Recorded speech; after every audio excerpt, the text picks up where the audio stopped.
মাথায় যন্ত্রণা কেন হচ্ছে? ডাবল শট কফি নিতে হবে একটা। হ্যাঁ আলিশা, কাজ হয়ে গেছে। Great job. এখন তাড়াতাড়ি ওখান থেকে বেরো। হোটেলের অ্যাকচুয়াল স্টাফ 5 মিনিটে ওখানে চলে আসবে। হ্যাঁ ঠিক আছে, আমি বেরিয়ে যাচ্ছি। বাই।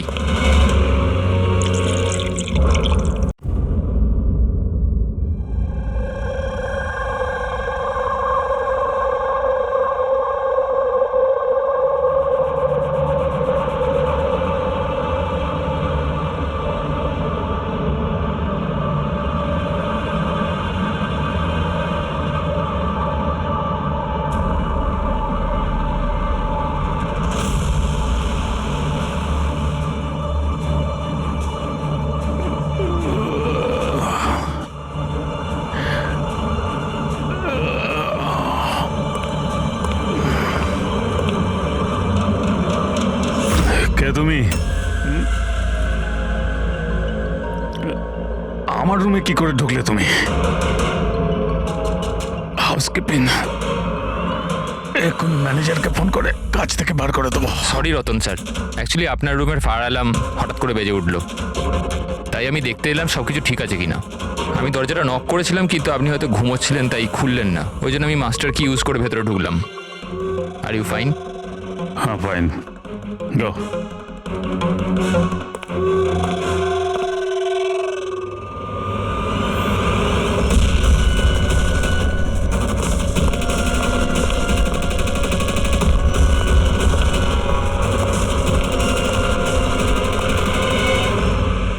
শোয়ার পরে ওই মাথায় যন্ত্রণা কেন হচ্ছে?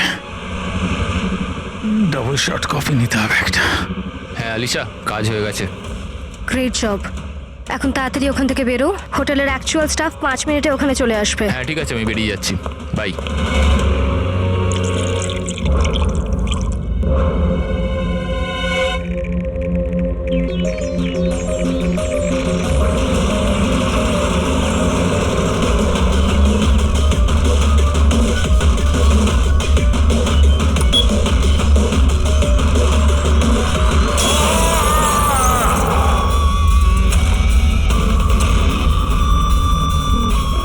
রতন স্যার, রতন স্যার, দরজা খুলুন। রতন স্যার, একটা কাজ কর, মাস্টার কি দিয়ে দরজাটা খোল।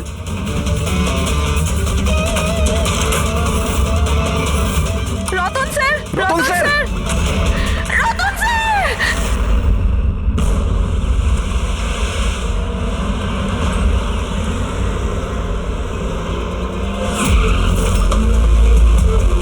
যার খুন হয়েছে তার নাম কি? স্যার রতন বাবু আমাদের রেগুলার কাস্টমার, আর উনি খুব বড় ফিজিসিস্টও ছিলেন। ফিজিসিস্ট? হ্যাঁ স্যার। তার মানে ফিজিক্সে এক্সপার্ট উনি? হ্যাঁ স্যার।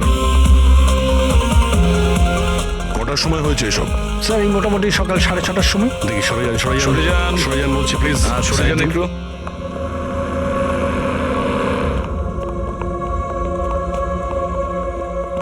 মাই গড, মাই গড, এর বুকের মধ্যে তো দাঁত ঢুকে আছে। যদি ওর মৃত্যু মাইক্রোভেন ব্লাস্ট করে হয় তাহলেই 1, 2, 3, 4, 6 6টা ডাট এর শরীরে এলো কি করে? স্যার মাইক্রোওয়েভ ব্লাস্ট হয়নি, এখানে তো বন্দুক রাখা আছে। আগে থেকে ডাট বন্দুকের সঙ্গে ফিক্স করা ছিল। স্যার মনে হচ্ছে এই রতনকে মারার জন্য ভালো প্ল্যান করা হয়েছিল। কি ম্যানেজার, খবর রাখেন আপনার হোটেলে কি হচ্ছে? আপনার হোটেলের গেস্টকে কেউ মারার চেষ্টা করেছে মাইক্রোওয়েভে এই ডাট লাগিয়ে। স্যার আমি নিজেই সারপ্রাইজ যে এসব কি হচ্ছে। এখানে তোমার হোটেলের রুমে একটা মার্ডার হয়েছে, এর জবাবদিহি তো এই হোটেলকেই করতে হবে, আর তোমাকেও। কিন্তু স্যার আমায় এটা বলুন, আমরা আমাদের কাস্টমারদের কেন মারবো? জয়া, জয়া তুমি বলো না স্যারদের। স্যারের চেক ইন করার আগে তুমি রুমটা ভালো করে দেখেছিলে না? হ্যাঁ স্যার। স্যার জিজ্ঞেস করুন নাকি। স্যার কাল রাত 11টার সময় উনি চেকিং করেছিলেন স্যার, আর 10:30টার সময় আমি নিজে চেক করেছিলাম সবকিছু ঠিক আছে কিনা, আর তখন মাইক্রোওভেনের ভেতর কোনো ডাট ছিল না স্যার।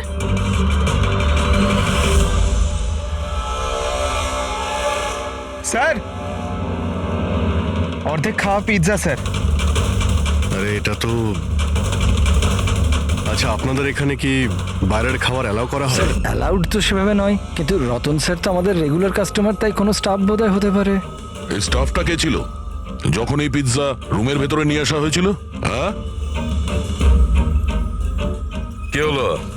আমাদের প্রশ্ন শুরু হতেই তোমরা চুপ করে গেলে। সিসিটিভি ফুটেজ দেখতে চাই। রাত্রি 10:30 থেকে সকাল 6টা পর্যন্ত যা কিছু ঘটেছে সেটা 7.5 ঘন্টার মধ্যেই হয়েছে।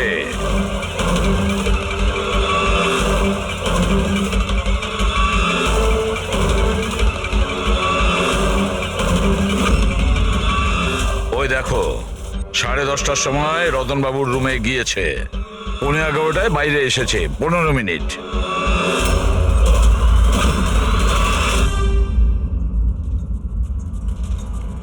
এগারোটা বেজে 11 মিনিটে এই রতন রুমের মধ্যে ঢোকে। একটু ফরওয়ার্ড করো তো।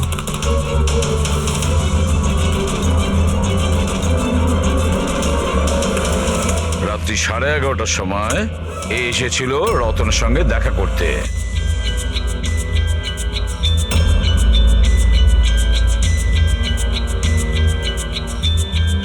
আরে 5 মিনিটের মধ্যেই চলে আসলো। দেখে মনে হচ্ছে খুব রেগেও আছে। ইনি কে? স্যার, এ অমিত বাবু, রতন বাবুর ভাই। প্রথমবার এসেছিল হোটেলে। রতন বাবু তো দেখাই করতে চাইছিলেন না এনার সাথে, কিন্তু ইনি তো জোর করে রুমে ঢুকে গেছিলেন।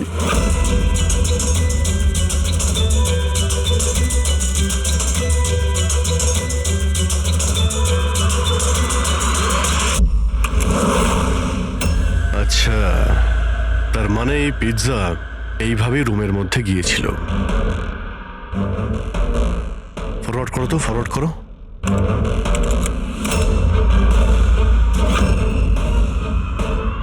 এই বেরোলো, স্টপ। 2টোর সময়, ও 12:30টার সময় ও পিৎজা নিয়ে ঢোকে আর 2টোর সময় বেরিয়ে আসে। এই মহিলা কে? হ্যাঁ, স্যার, এনার নাম সমিতা। ইনি রতন বাবুর খুব কাছের বন্ধু। প্রায় প্রত্যেক উইকেন্ডেই উনি দেখা করতে আসেন।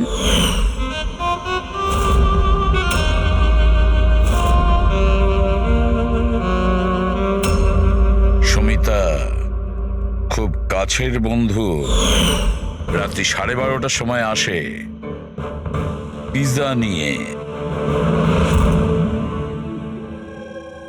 রতনকে শেষ কল কোনো সমিতা নামের মেয়ে করেছিল, আর তার আগে অমিত নামে কেউ। স্যার, হ্যাঁ পঙ্কজ, 1 সেকেন্ড। এই পাসপোর্টটা দেখুন স্যার। এতে এই ক্যাম্বলির ভিসা লাগানো আছে। দ্বিতীয় এই বম্বে থেকে ক্যাম্বলি যাওয়ার টিকিট। ফটো তো ওরই, কিন্তু নাম রতন নয়, দিগ্বিজয় কুমার।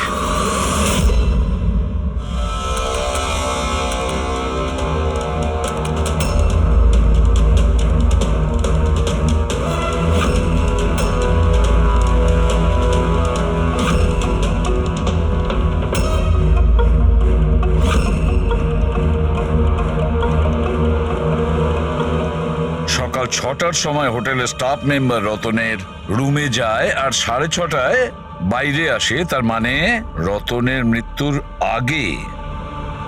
এই স্টাফ মেম্বারের নাম কি? জানি না স্যার। কি?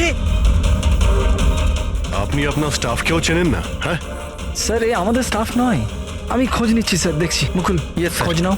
এই লোকটাকে কোনো নতুন স্টাফ জয়েন করেছে কি? স্যার, একটা কথা বুঝতে পারছি না। এই রতন একজন ফিজিসিস্ট ছিল, দেশের স্পেশালাইজ স্পেস প্রোগ্রাম নিয়ে কাজ করছিল। তাহলে জাল পাসপোর্ট কেন বানালো? সেটাই তো, কেউ কোনো ফিজিসিস্টকে মারার জন্য এত লম্বা প্ল্যান কেন করবে? পুরবি, এই ল্যাপটপ চেক করো একটু রতনের। স্যার, হ্যাঁ, আমি সব রেকর্ড চেক করে নিয়েছি। এই লোকটা হোটেলের কোনো ডিপার্টমেন্টে কাজ করে না। ইনি তো কোনোদিন স্টাফই ছিলেন না।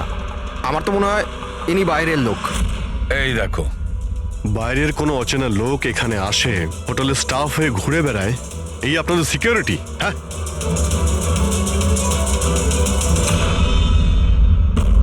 হ্যাঁ পুরবি, কিছু পেলে? হ্যাঁ স্যার, ল্যাপটপ হ্যাক করলাম যখন কিছু সিক্রেট ফাইল পেয়েছি। গুপ্ত ইনফরমেশন রয়েছে দেশের সুরক্ষা সংক্রান্ত। মাই গড, এটা কি? কি হলো? স্যার এই গুপ্ত ইনফরমেশন ও কাউকে বিক্রি করতে চাইছিল। এই দেখুন, এই ডিল রিলেটেড মেল পাঠিয়েছে কাউকে। এই দেখুন, সব আছে। এক্স্যাক্টলি এই গুপ্ত ইনফরমেশনটা কি যেটা রতন বেচতে চাইছিল? স্যার, আমাদের দেশের বর্ডারে কতজন সৈন্য রয়েছে, আর্মিদের কাছে কি কি ওয়েপেন আছে, সৈন্যের দল কোন কোন এরিয়াতে আর কোথায় কোথায় রয়েছে, সব ইনফরমেশন রয়েছে। যদি এই ইনফরমেশন কোনো ভুল লোকের হাতে পড়ে যায় তাহলে দেশের সুরক্ষার ক্ষতি হতে পারে। কিন্তু স্যার এই মিলিটারির কনফিডেন্সিয়াল ফাইলও পেলো কোথা থেকে? অবভিয়াসলি পঙ্কজ, কোনো সাধারণ লোকের কাছে তো এই ফাইল থাকবে না। এই ক্লাসিফাইড ফাইলস আর এই ডুপ্লিকেট পাসপোর্ট এর দিকেই ইশারা করছে যে এই রতন কোনো ফিজিসিস্ট ছিল না। এ কোনো শত্রু দেশের গুপ্তচর ছিল, যে নিজের কাজ করার পরে এই নকল পাসপোর্টের সাহায্যে দেশ ছেড়ে পালিয়ে যেত সারা জীবনের জন্য। স্যার, এতে অ্যাপ্রন খুলে ফেলে বাইরে বেরিয়ে যাচ্ছে। ফোনেও কথা বলছিল, মনে হয় ওর পার্টনার হবে। প্যাট্রিক, হোটেলের বাইরে যে কটা সিসিটিভি ক্যামেরা আছে সব কটা ফুটেজ চেক করো। স্যার, যতক্ষণ না এই অচেনা স্টাফের ব্যাপারে জানা যাচ্ছে, এই সমিতা আর রতনের ভাই, এদের জিজ্ঞাসাবাদ করা যাক। স্যার, হ্যাঁ দা, স্যার এই রতন হয়তো ফিজিসিস্ট ছিল না, কোনো শত্রু দেশের গুপ্তচর ছিল স্যার। গুপ্তচর? হ্যাঁ স্যার, আমি ওর ব্যাগের থেকে এই নকল পাসপোর্ট পেয়েছি, আর ওর ল্যাপটপে এই গুপ্ত ফাইলস আছে স্যার, এই দেখুন। মাই গড, তাহলে খুব তাড়াতাড়ি রতনের বাড়ির লোকের সঙ্গে কথা বলতে হবে, আর ওই সমিতার সঙ্গেও।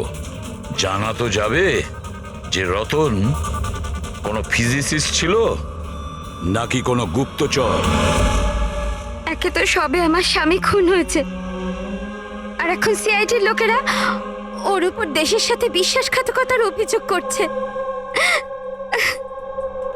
বৌদি, বৌদি নিজেকে সামলাও। এমনিতেই দাদার মৃত্যুর দুঃখে তোমার শরীর খারাপ। মিস্টার অমিত, আপনাকেও কিছু প্রশ্ন করতে চাই আমরা। আপনারা একসঙ্গে একই বাড়িতে থাকেন, কিন্তু কাল রাতে আপনার দাদার পিছু পিছু হোটেল রুমে কি করতে গিয়েছিলেন? আমি পাঠিয়েছিলাম ওকে ওখানে। তুমি পাঠিয়েছিলে? কি জন্য? কারণ রতন দাদা পুরো প্রপার্টি নিজের নামে করে আমাদের বাড়ি থেকে বের করে দিতে চেয়েছিল। দলিলপত্রেও কিছু গন্ডগোল করেছিলেন উনি, আর নিজের ভাইয়ের ব্যাপারে তো কোনো চিন্তাই ওনার ছিল না। এই যে তুমি কি বলছো দিয়া? বৌদি প্লিজ। এইসব কথাগুলো তো বাড়িতেও হতে পারতো, তোমার হোটেলে যাওয়ার কি দরকার ছিল? স্যার, আমরা ঝগড়াঝাটি করে বাড়ির পরিবেশ খারাপ করতে চাইছিলাম না, আর দাদা এই টপিকটাকে অনেক দিন ধরে অ্যাভয়েড করছিল। এই জন্য আমার মনে হয়েছিল হোটেলে গিয়ে কথা বলেই ঠিক হবে। কিন্তু রুম থেকে তো তুমি খুব তাড়াতাড়ি চলে এসেছিলে, তার মধ্যেই সব কথা হয়ে যায়। স্যার, হোটেলের ঘরেও আমি কথা বলতে পারিনি। দাদা খুব ঘুমের মধ্যে ছিল আর ক্লান্ত ছিল, সেজন্য খিটখিটে হয়ে গেছিল। সেজন্য আমি রাগে ওখান থেকে বেরিয়ে আসি। এই এত বড় বাড়ি থাকা সত্ত্বেও রতন হোটেলে গিয়ে থাকতো? হ্যাঁ স্যার, রতন খুবই ইন্ট্রোভার্ট ছিল। ও সবসময় একলাই থাকতে চাইতো, যাতে ওর কাজে ও আরো বেশি করে মন দিতে পারে। বাড়িতে থাকলেও ও প্রায় ওর ঘরেই থাকতো। রবি, বাড়িতে ওর যখনই ডিস্টারবেন্স মনে হতো ও তখনই হোটেলে প্রায়ই চলে যেত।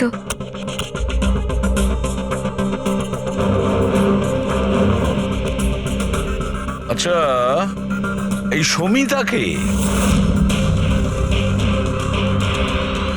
সমিতা? প্লিজ কিছু করুন অফিসার, আমি সকালে মিসিং কমপ্লেন করেছিলাম, এখন সন্ধে হয়ে গেল, আমার স্ত্রীর কোথাও কোনো খোঁজ পাওয়া গেল না। জামাই বাবু প্লিজ রিল্যাক্স, সমিতা দিকে পাওয়া যাবে। কি? সমিতা দেবী নিখোঁজ? হ্যাঁ। আপনারা? আমরা সিআইডি থেকে আসছি। ভালো হয়েছে আপনারা এসে গেছেন, এরা তো কিছু করতে পারছে না। এবারে আপনারাই খোঁজ করুন, আমার স্ত্রী কোথায়? আমরা তো খোঁজ করবই, একটা খুন করে পালিয়েছে ও। কি?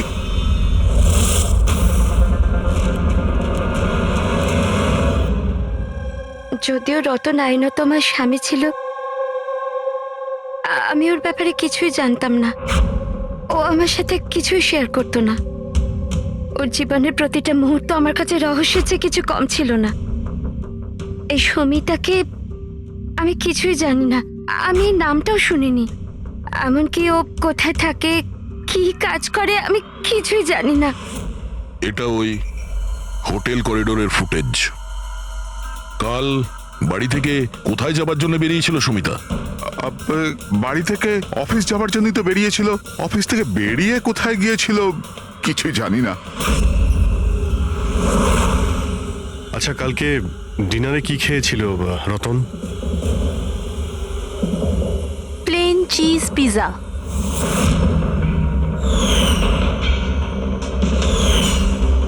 তাই না বৌদি? হ্যাঁ, প্লেন চিজ পিৎজা, অদ্ভুত ব্যাপার না অভিজিৎ? হোটেলেও পিৎজা, আবার বাড়িতেও পিৎজা। দাদা হোটেলেও পিৎজা খেয়েছিল? একদমই ঠিক, সেই পিৎজা যেটা সমিতা নিয়ে এসেছিল। কিডন্যাপাররা ফোন করেছিল। সমিতাকে কিডন্যাপ করা সহজ নয়। আইবি টিমের লোকও ও সমস্তভাবে ট্রেন্ড যে কোনো বিপদ থেকে রক্ষা করবার জন্য। আইবি? আপনি আপনার দিদির রুমটা একটু দেখাবেন প্লিজ।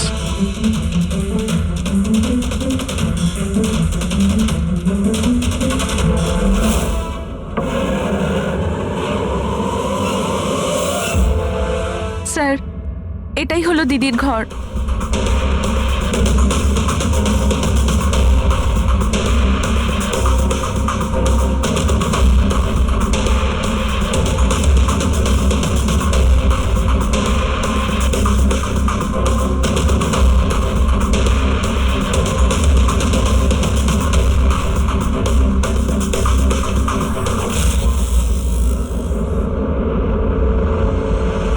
স্যার, হ্যাঁ, স্যার একবার এদিকে আসবেন।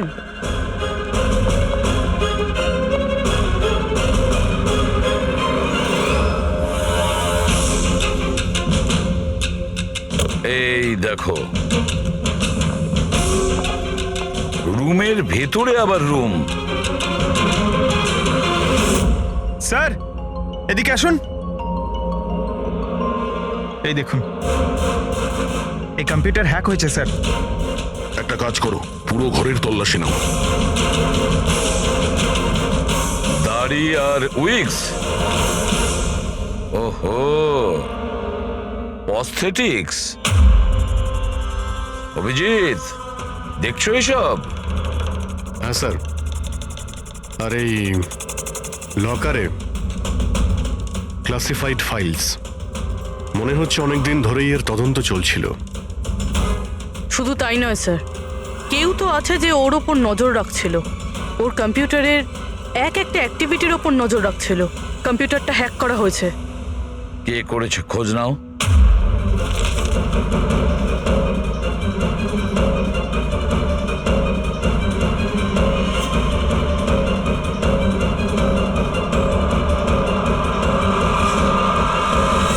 এবার কি বলবেন আপনারা এই ব্যাপারে? আপনারা রতনের সঙ্গে একই ছাদের নিচেই থাকতেন,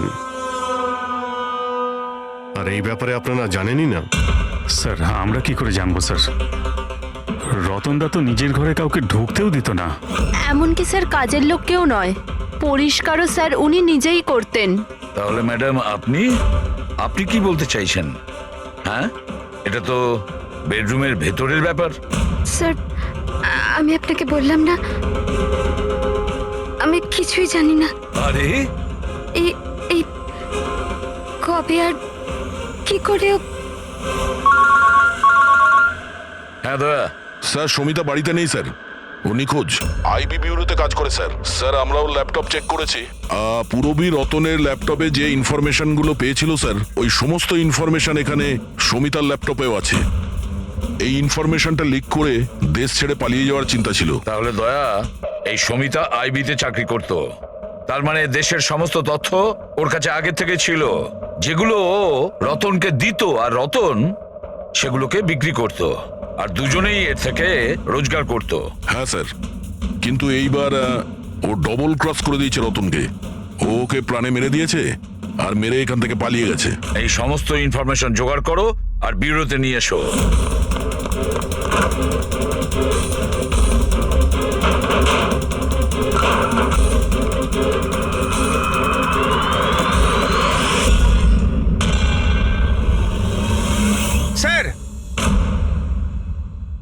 স্যার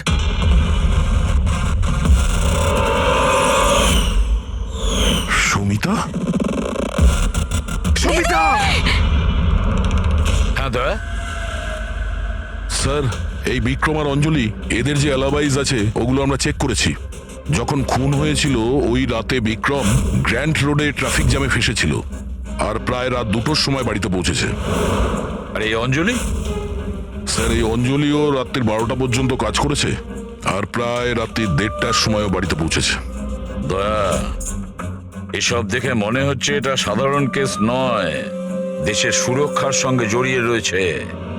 স্যার হ্যাঁ, স্যার এই দেখুন স্যার, ঠিক ব্লাস্টের আগে ওই সকাল 6টা সাড়ে 6টা নাগাদ এই লাল গাড়িতে একজন মহিলা বেরিয়েছিল।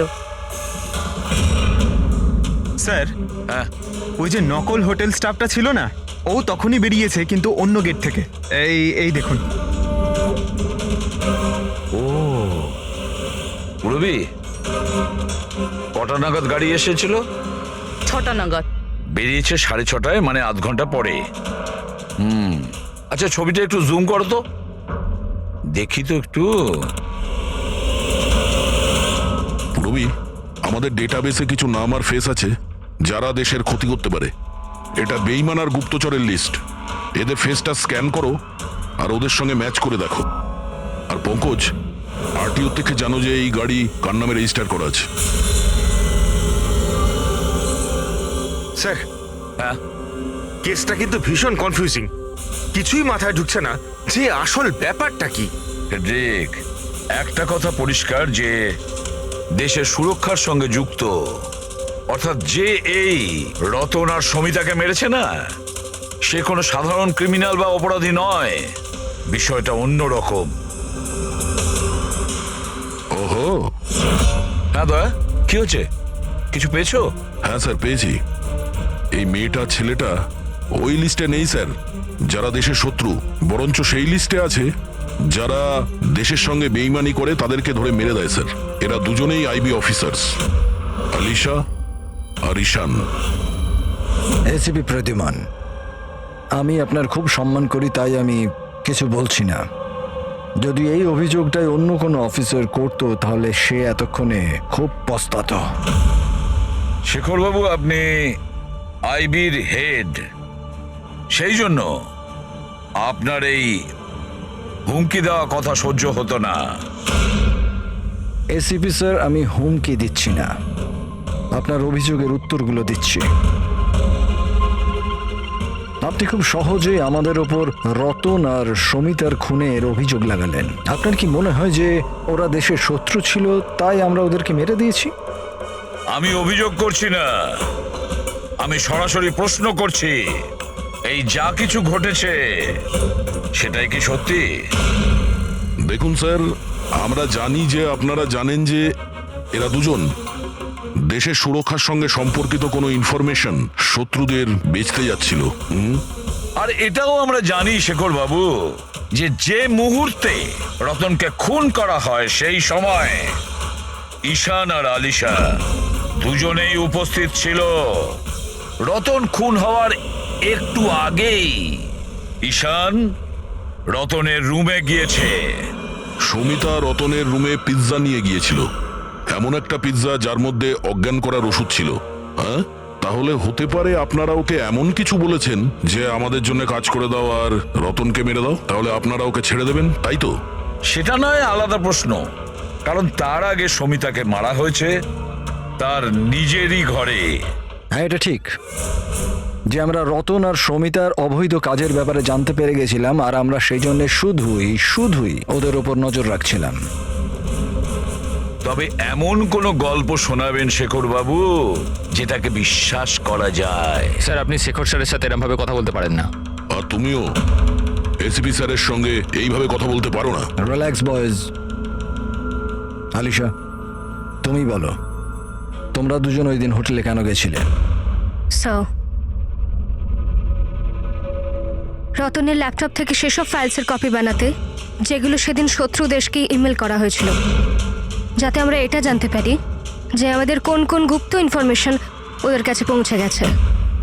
তাহলে এবার আপনাদের শান্তি হয়েছে তো? আমাদের উদ্দেশ্য শুধুই নজর রাখা ছিল, মারার ছিল না। হ্যাঁ, যদি দরকার পড়ে আর আমাদের কাছে অর্ডার থাকে, তাহলে এইরকম দেশের শত্রুদের মারার জন্য আপনাদের মতো লোকের পারমিশনের দরকার নেই।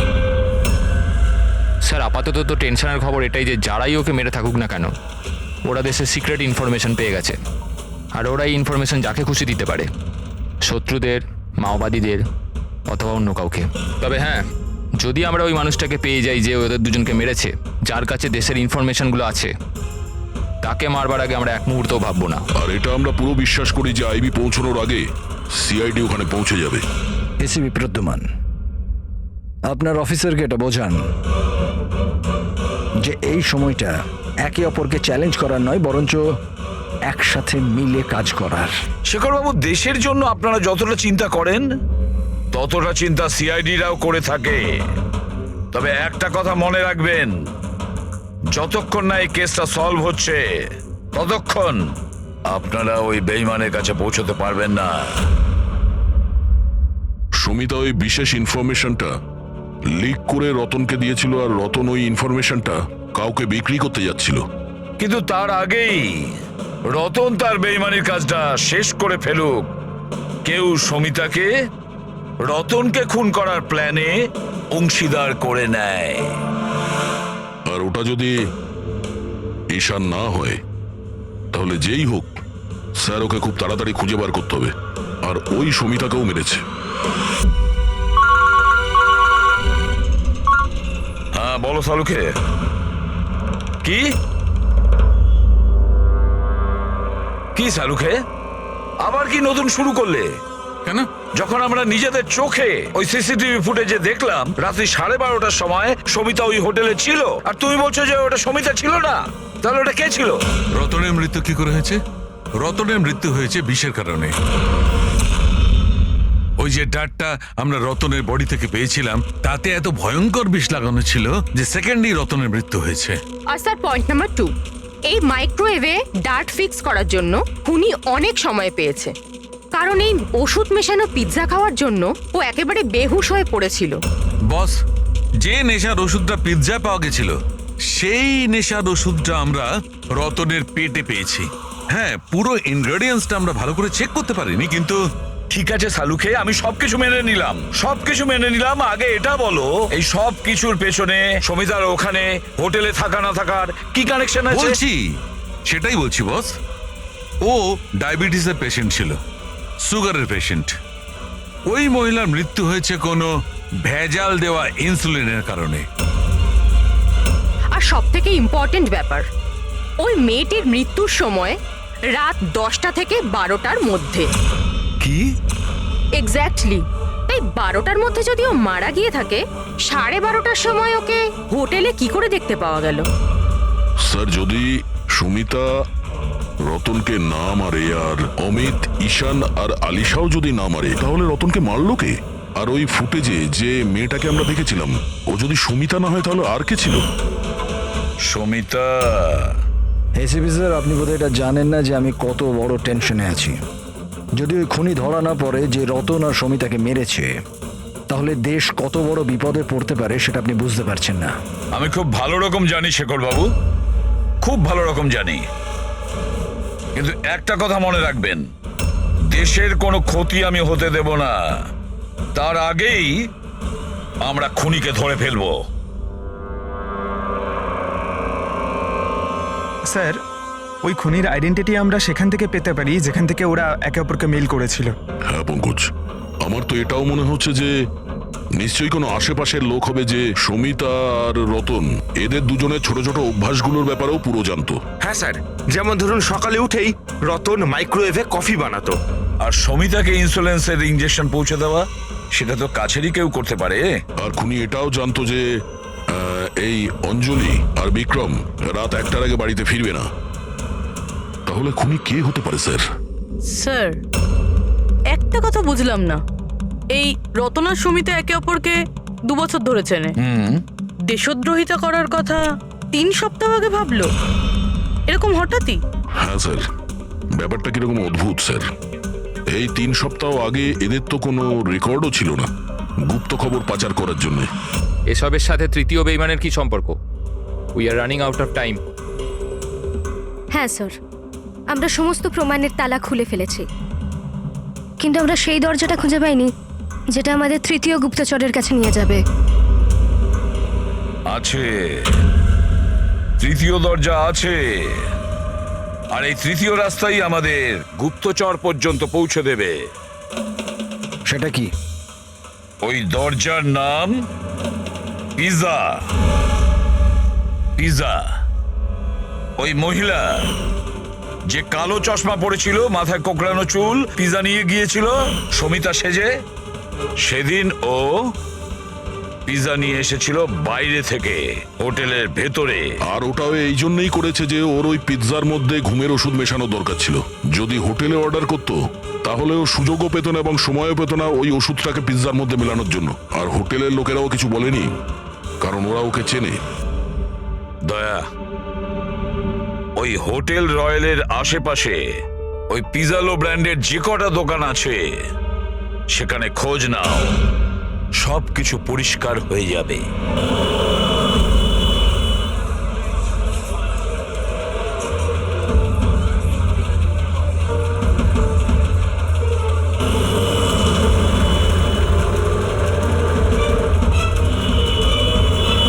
হ্যাঁ স্যার, কাল রাত 12:15টার সময় কেউ তো একজন এসেছিল পিৎজা নিতে, কিন্তু কোনো মেয়ে তো আসেনি, একটা ছেলে এসেছিল। এদের দুজনের মধ্যে কেউ ছিল? হ্যাঁ স্যার, এই ছেলেটা। বিক্রম?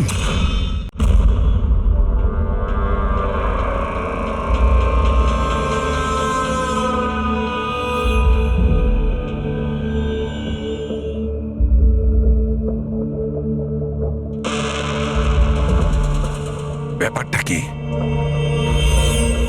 সারিকা, প্লিজ এদিকে এসো। ইয়েস। সারিকা, এই দুটো স্লাইডসেই পিৎজা স্যাম্পল আছে। এটাতে ওইটা আছে যেটা ওর পেট থেকে পেয়েছি। এটা হচ্ছে পিৎজা সেই টুকরোটা যেটা অ্যাকচুয়াল টেবিলে রাখা ছিল। একটু দেখো দুটো। স্যার, এটাই তো অবভিয়াস যে এই পিজাটা খেয়েই রতন বেহুশ হয়ে পড়েছিল। এতে দেখার কি আছে? Do you think I am fool? না না, আমি সেটা বলতে। নাকি কোনো কারণ আছে তাই তো তোমাকে দেখাচ্ছি। প্লিজ দেখো না। স্যার। Just sit. হ্যাঁ হ্যাঁ স্যার, দেখছি। অন্যটা দেখো।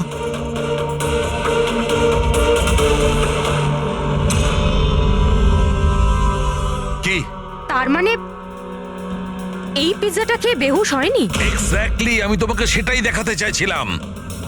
তাহলে কি খেয়েছিল?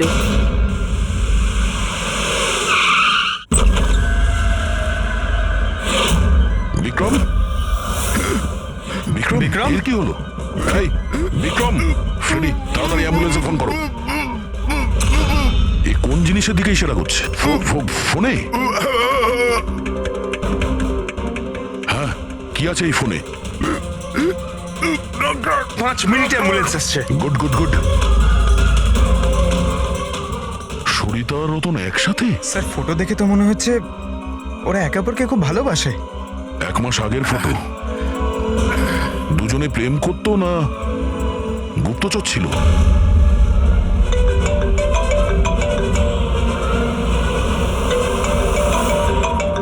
হ্যাঁ ডক্টর সালু। আরে ভাই, এই কেসটা তো একটা নতুন মোড় নিয়ে নিয়েছে। আবার কি হলো? মনে আছে ওই পিৎজা, ওই যে পিৎজাটা যেটা রতন খেয়েছিল যার কারণে ঘুমিয়ে পড়েছিল? হ্যাঁ হ্যাঁ, ওই পিৎজা যেটা ওই নকল সমিতা হোটেলে নিয়ে গিয়েছিল। আরে ভাই, এইটাই তো খটকা। আসলে রতন ওই পিৎজাটার কারণে অজ্ঞান হয়নি। রতন অজ্ঞান হয়েছে অন্য কোনো জিনিস খাওয়ার ফলে। ও হয়তো হোটেলে আসার আগেই সেটা খেয়েছিল। হোটেলে আসার আগে? অভিজিৎ বলেছিল যে হোটেলে আসার আগে রতন পিৎজাই খেয়েছিল। আচ্ছা, কালকে ডিনারে কি খেয়েছিল রতন? প্লেন চিজ পিজা, তাই না বৌদি? হ্যাঁ।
জেসমিন, তুমি তুমি এখানে কি করছো?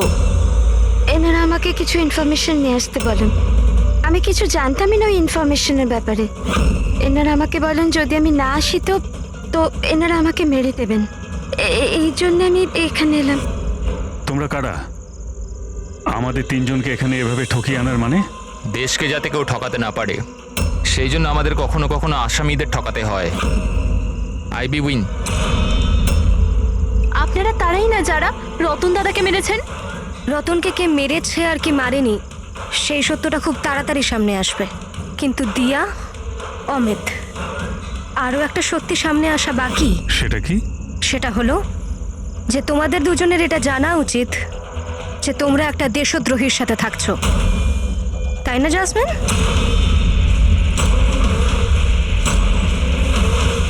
ও হোয়াট ননসেন্স! তোমরা আমাকে দেশদ্রোহী বলছো? রতনকে অজ্ঞান করার খাবারটা তুমিই খাইয়েছিলে তো, যেটার জন্য ও পরে মরে গেল। এবার এতেই তোমার ভালো হবে যে তুমি তাড়াতাড়ি নিজের অপরাধ স্বীকার করে নাও। কি বলছো তোমরা? আমি এসব কিছুই করিনি। কোন অজ্ঞান করার ওষুধ? আমি আমার স্বামীকে কেন মারবো? হ্যাঁ, কেন আমি ওকে অজ্ঞান করার ওষুধ দেব? আমি, তুমি কেন চুপ করে আছো? হ্যাঁ, তুমি তো সেদিন আমার সাথেই ছিলে যখন আমি রতনকে খেতে দিয়েছিলাম। তাহলে তুমি কেন কিছু বলছো না? চুপ করে আছো কেন? কিছু বলো না। সমস্ত চেষ্টা ব্যর্থ তোমার। নিজের দেওরের কাছ থেকে সত্যি কথা বলানোর চেষ্টা করো না, কারণ ওর মুখ খুলবেই না। এই সমস্ত প্ল্যানটা ওই করেছে। বিক্রমকে চেনো? কে বিক্রম?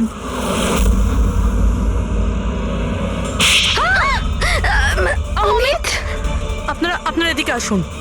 সেই বিক্রম যাকে সমিতার রতনের এক্সট্রা ম্যারিটাল অ্যাফেয়ার সম্পর্কে তুমি জানিয়েছিলে আর কিছু ফটোও পাঠিয়েছিলে হ্যালো মেসেঞ্জারে। এই দেখো, ডিসপ্লে পিকচারে তোমার মুখ আছে। কিছু মনে এলো? এটা কি? এই সমিতার রতনের ফটোগ্রাফস বিক্রমকে হ্যালো মেসেঞ্জারে জেসমিন পাঠায়নি, অন্য কেউ পাঠিয়েছে। অমিত? দেশের ক্ষতি করার আমার কোনো উদ্দেশ্য ছিল না স্যার। এই যে বিশ্বাসঘাতক গুপ্তচর যে অ্যাঙ্গেলটা, এই সব কিছু আমার গেম প্ল্যান ছিল, যাতে আমি আইনকে ভুল বোঝাতে পারি। পুরো ব্যাপারটা ডিটেলে বলো। এইসব তুমি কেন করতে গেলে? স্যার, এই সব কিছু একটা গেম প্ল্যান ছিল, যাতে রতনের মৃত্যুর অভিযোগ আমার ওপর না আসে আর সমিতার মৃত্যুর অভিযোগ বিক্রমের ওপর না যায়। সেজন্য আমি এই বিশ্বাসঘাতক গুপ্তচরের গল্প পেতেছিলাম। কিন্তু রতনকে মারতে কেন চাইছিলে তুমি? হ্যাঁ, ও আমাকে আর দিয়াকে এই বাড়ি থেকে বাইরে বার করে দিতে চাইছিল। যদি এটা ও করে দিত আমি তাহলে কিচ্ছু করতে পারতাম না। কিন্তু আমার ভাগ্য ভালো ছিল যে সেই সময় আমি রতন আর সমিতার লাভ অ্যাফেয়ারের ব্যাপারে সবকিছু জানতে পারি। আর তখনই আমি এই সমস্ত প্ল্যানটা বানাই। আমি সমিতার হাজবেন্ড বিক্রমকে তার বউয়ের বিশ্বাসঘাতকতার প্রমাণ দিই। রাত তো এত হচ্ছে আমার যে মনে হচ্ছে ওকে ডিভোর্স দিয়ে দিই, কিন্তু কি করি? তাতে তো আমারই লোকসান। যদিও আমাকে ছেড়ে দেয় তো আমি নিজেই পথে বসে যাব। তাহলে ডিভোর্স দিও না, তার থেকেও বড় কিছু ভাবো। মেরে ফেলবো ওকে। তারপর আমি আর বিক্রম রতন আর সমিতার কম্পিউটারে ওদের নামে ইমেল অ্যাকাউন্ট বানাই। রতনের নামের ইমেল আমি পাঠাতাম আর সমিতার নামের বিক্রম। ওই রাতে হোটেলে বিক্রমই সমিতা সেজে গিয়েছিল। যখন ও ঘরের ভেতর ঢুকেছিল তো ও দেখলো যে রতন গভীর ঘুমের মধ্যে আছে। ব্যাস, তারপর ও মাইক্রোওভেনে ডার্ট ফিট করলো, একটু পিৎজা খেলো, নেশার ওষুধ মেশালো আর তারপর ঘর থেকে চলে গেল। আর সমিতাকে ওই বিষাক্ত ইনসুলেশন তুমিই দিয়েছিলে তো? হ্যাঁ, হোটেল যাওয়ার আগে আমি সমিতার বাড়ি গিয়েছিলাম। হ্যাঁ বলুন, আপনি কে? তোমাকে মুক্তি দিতে এসেছি। মানে? দুজন লোককে ভালোবাসা তো ভালো কাজ নয় সমিতা দেবী।